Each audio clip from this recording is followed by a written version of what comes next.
টি-20 বিশ্বকাপে ভারতের উইকেট রক্ষক কে?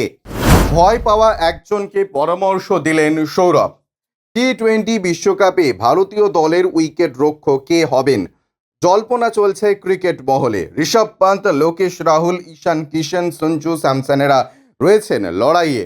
আইপিএলে সকলেই ভালো ফর্মে রয়েছেন, যা যাবতীয় নির্বাচকদের কাজ কঠিন করতে পারে। একজন এই দৌড়ে কিছুটা পিছিয়ে পড়েছেন বলে মনে করছেন সৌরভ গঙ্গোপাধ্যায়। তাকে নিয়েই দিলেন বিশেষ পরামর্শ। আইপিএলের ফ্র্যাঞ্চাইজি দিল্লি ক্যাপিটালসের ডিরেক্টর অফ ক্রিকেট পদে রয়েছেন সৌরভ। তার দলের অধিনায়ক ঋষভ। বাঁহাতি তরুণ উইকেট রক্ষক সৌরভের উচ্ছ্বাস নতুন নয়, তবে নিজের দলের অধিনায়ক নয়। সৌরভ টি-20 বিশ্বকাপের জন্য পরামর্শ দিয়েছেন লখনৌ সুপার জায়ান্টসের অধিনায়ক রাহুলকে।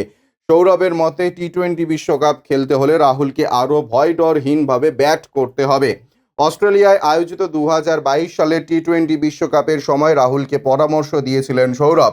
সেই প্রসঙ্গ তুলে সৌরভ বলেছেন, ভারতের কাছে এখন সবথেকে গুরুত্বপূর্ণ টি-20 ক্রিকেট। অস্ট্রেলিয়াতে আমি রাহুলকে বলেছিলাম, ভয় পেলে চলবে না, ক্রিজে গিয়ে শুরু থেকেই মারতে হবে। ভারতের ব্যাটিং লাইন আপ যথেষ্ট বড়, উইকেট হারানোর কথা ভাবলে হবে না, মাঠে নেমেই মারতে হবে। রাহুলের দক্ষতা নিয়ে সৌরভের কোনো সন্দেহ নেই। তিনি মনে করেন রাহুল আগ্রাসী ব্যাটিং করতে পারলে লাভবান হবে ভারতীয় ক্রিকেট।